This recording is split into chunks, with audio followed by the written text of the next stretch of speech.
আসসালামু আলাইকুম। গোপালগঞ্জ সম্বন্ধে দুই তিনটা কথা বলতে আসলাম। অনেকের কথাগুলো ভালো লাগবে না, যাদের কথাগুলো ভালো লাগবে না তারা ভিডিওটি স্ক্রিপ্ট করে চলে যেতে পারেন। আমি আমার নিজের দায়বদ্ধতা থেকে ভিডিওটা বানাচ্ছি। আচ্ছা, গোপালগঞ্জ প্রসঙ্গে কথা বলার আগে আমার নিজের প্রসঙ্গ ক্লিয়ার করা ভালো। প্রথমত, আমি এনসিপি দল করি না। আচ্ছা, এখানে আর একটু বলে রাখি, এনসিপি দল করি না তার মানে যে আমি এনসিপি পছন্দ করি না এমন না। আমি বাংলাদেশের একজন নাগরিক, আমি যে কোনো দলকে পছন্দ করতে পারি, এটা আমার ব্যক্তিগত অধিকার। তো এনসিপি দল আমি করি না, কিন্তু এনসিপির কার্যক্রম আমার ভালো লাগে। ছোট ছোট ছেলেগুলো প্রতিটা জেলায় যে মানুষের সঙ্গে কি মিশে চলতেছে, কিভাবে মানুষের মনের কথাগুলো তারা তুলে আনতেছে। বাংলাদেশের আজ পর্যন্ত কোনো রাজনৈতিক দল আমার মনে হয় না এইভাবে মানুষের সঙ্গে মিশে চলেছে এবং মানুষের কথা শুনেছে। এটা আমার মনে হয়। আপনাদের আলাদা আলাদা মতামত থাকতে পারে, বা যাদের অনেক বয়স বেশি তাদের হয়তো এর থেকে অনেক জ্ঞান থাকতে পারে, তারা হয়তো জানে আরও অনেক রাজনৈতিক দল ছিল এর আগে যারা এইভাবে মানুষের সঙ্গে মিশেছে, কিন্তু ব্যক্তিগতভাবে আমার এটা জানা নেই। দ্বিতীয়ত, আমি মবকে সমর্থন করি না, সেটা যেই হোক। ধরেন একজন, আমি একটা উদাহরণ দিচ্ছি, ধরেন একজন আমলিগ করে, তো তো এখন তো আমলিগদের মানুষ পছন্দ করে না, তো একজন আপনারা সবাই মিলে ধরে তাকে গণপিটুনি দিয়ে মেরে ফেললেন, তো এটাকে আমি সমর্থন করি না। এটার জন্য আইন ব্যবস্থা আছে, আইন প্রক্রিয়া আছে। তো প্রত্যেকের আলাদা আলাদা মত থাকতে পারে। তো যাই হোক, মূল আজকের যে বিষয়, আমি সারাদিন খবর দেখতেছিলাম, এই যে এনসিপির দল, এনসিপির যে কর্মীগুলো বা এনসিপির সিনিয়র যে নেতাগুলো, তারা যে আজকে গোপালগঞ্জে পথসভা করতে যাবে, জনসভা করতে যাবে, ওরা যে কর্মসূচি হাতে নিয়েছে, বাংলাদেশের 64টা জেলায় তারা এই জুলাইতে ঘুরে ঘুরে বেড়াবে। তো সব জায়গায় তো তারা জনসভা করতেছে। তো গোপালগঞ্জে যে আজকের গোপালগঞ্জে যাওয়ার কথা, এটা তো সবাই জানে যে এনসিপি আজকে গোপালগঞ্জে জনসভা করবে। তো এনসিপির ওপরে যে হামলা হবে, এটা কি ডিজিএফআই জানতো না? এনএসআই জানতো না? সেনাবাহিনীর যেসব কি বলে, সেনাবাহিনীর যেসব হায়ার লেভেলের গোয়েন্দা সংস্থা আছে, তাদের হাতে কি এই খবর ছিল না যে এনসিপির উপরে হামলা হতে পারে? আচ্ছা, তাই যদি না হবে, এটা তো স্বাভাবিক বিষয় যে বাংলাদেশের সবচাইতে বেশি আওয়ামী লীগ করে সেটা হচ্ছে গোপালগঞ্জে। তো এনসিপি যখন গোপালগঞ্জে, শুধু ওই এনসিপি না ভাই, এখানে আমি আর একটা জিনিস আপনাদের বলে রাখি, ধরেন এখানে যদি বিএনপিও সমাবেশ করতে যেত, তাহলে বিএনপির ওপরেও হামলা হইতো। তাহলে আমার প্রশ্ন এই জায়গায় যে এনসিপি যখন গোপালগঞ্জে তাদের জনসভা বা পথসভা যাই বলেন যাই করতে যাবে, তখন অতিরিক্ত পুলিশ মোতায়েন কেন করা হলো না? কিংবা সেনাবাহিনী যখন এখনও ফিল্ডে আছে, তারা কেন আগের থেকে করলো না, ছিল না? তাদের বহিরাগতদের কিভাবে আসতে দিল? আমাদের সাতক্ষীরায় যেদিন এনসিপি আসলো, আমার এখনও ভালো মনে আছে, আমি অফিসে আসতেছিলাম, ভাই আমার গাড়ি থেকে নামায় হাঁটতে হাঁটতে অফিসে পাঠাইছে। তো সাতক্ষীরা জেলায় তো আর কোনো সমস্যা নাই, এর আগেও তো কখনো সমস্যা হয়নি। তাহলে গোপালগঞ্জে তো এর আগে বহুতবার সমস্যা হয়েছে। তাহলে গোপালগঞ্জের মতো জায়গায় যখন অন্য কোনো আমলিগ ব্যতীত অন্য কোনো দল যখন হচ্ছে আপনার সমাবেশ করতে যাবে, তখন সেই সমাবেশে হামলা হবে, এটা বাংলাদেশের প্রত্যেকটা মানুষ জানে। তাহলে ভাই, আর হামলা যে হবে, তা এটা ডিজিএফআই কেন জানে না? এনএসআই কেন জানে না? আর্মির যেসব গোয়েন্দা সংস্থা আছে তারা কেন জানে না? তাদের কাজ কি?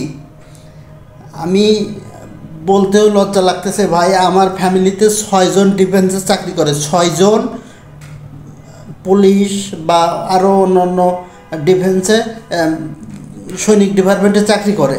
তো ভাই আমি পুলিশের বিপক্ষে কখনো কথা বলিনি, কিন্তু আজকে বলতেছি ভাই, ভালো লাগতেছে না। পুলিশেদের কাছে তো, পুলিশ বাদ দিলাম, ডিজিএফের কাছে তো খবর থাকা উচিত ছিল যে এখানে এরকম ঘটনা ঘটতে পারে। আর এটা তো ঘটনা ঘটবে, এই ডিজিএফের কাছে খবর থাকার দরকার কি? মানে বাংলাদেশের গোপালগঞ্জে আমলিগ ব্যতীত অন্য কোনো দল সেখানে জনসভা বা পথসভা যেটাই করুক, সেখানে যে হামলা হবে, মারামারি হবে, এটা সবার মানে জানে এটা। তাহলে আগের থেকে সেভাবে তারা প্রস্তুতি কেন নেয়নি? এখানে ওখানকার যে ডিসি সাহেব আছেন, আমি মনে করি তার ব্যর্থতা। ওখানকার যে এসপি সাহেব আছে, আমি মনে করি তার ব্যর্থতা। গোপালগঞ্জের ডিসি সাহেব, গোপালগঞ্জের এসপি সাহেব, তাছাড়া ওখানকার বিভিন্ন থানার যেসব ওসি সাহেব আছে, আমি মনে করি এনারা ফেল করছে, ঠিক আছে। তাছাড়া আমাদের বাংলাদেশ সেনাবাহিনীর এখনও ম্যাজিস্ট্রি পাওয়ার আছে, এরা এদের যে ভূমিকা রাখছে, আগের থেকে এরা পূর্ব প্রস্তুতি কেন নেয়নি? যখন হামলা হলো তখন শুধু যাবে কেন? আগের থেকে এরা প্রস্তুতি কেন নেয়নি? বাংলাদেশের গোপালগঞ্জে আমলিগ ব্যতীত অন্য কেউ সমাবেশ করবে আর সে জায়গায় হামলা হবে না, এটা ভাবা একদম, আমি কি মনে করি, পাগলের মতো। এটা এরকম কোনো সময় হয়নি, আর হবেও মনে হয় না সামনে কোনো সময়। তো আমি এনসিপি সমর্থন করি না। আমি শুধুমাত্র আমি কিছুদিন ধরে দেখতেছি এনসিপির যে ছেলেগুলো, ছোটো ছোটো ছেলেগুলো প্রচুর পরিশ্রম করতেছে ভাই, প্রচুর পরিশ্রম। বিভিন্ন জেলায় জেলায় যাচ্ছে, মানুষের সাথে মিশতেছে, টং দোকানে চা খাচ্ছে। অনেকে বলতেছে তার অনেকে আগে বলতেছে 5 তারিখের আগে তারা টিউশনি করে চলতো, এখন গাড়ি কোথায় পাই? আরে ভাই, যে কোনো একটা রাজনৈতিক দল হলে ব্যবসায়ীরা টাকা দেয়, ঠিক আছে? আপনিও একটা রাজনৈতিক দল করেন, দেখবেন যে ব্যবসায়ীরা আপনাদের টাকা দেবে। আর এরা তো একটা কী বলে, এদের তো একটা সম্ভাবনা আছে, তাই না? তো তারা কী গাড়িতে চলতেছে কি প্লেনে চলতেছে সেটা দেখার বিষয়ে আমার মনে হয় না আপনার আমার আছে। কারণ আমরা সাধারণ জনগণ আজকে তরকারি কিনবো কত টাকা দিয়ে, আজকে তরকারির দাম কত টাকা বাড়লো, এইসব নিয়ে চিন্তা করলেই ভালো, ঠিক আছে?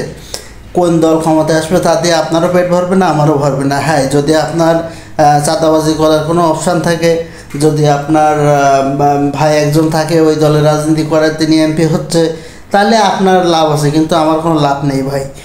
তবে এই আমাদের গত যে রমজান মাস গেল, আমার মনে হয় আমার এই যে বয়স, এই বয়সের সবচাইতে কম টাকায় তরি তরকারি কিনে খাইছি এই রমজান মাসে। এর আগের কোনো রমজান মাসে এরকম কম টাকায় জিনিসপত্র কিনে খাইতে পারিনি। তার মানে রমজান মাস যে গেছে, এটা আসছে, এটাই বুঝতেই পারিনি।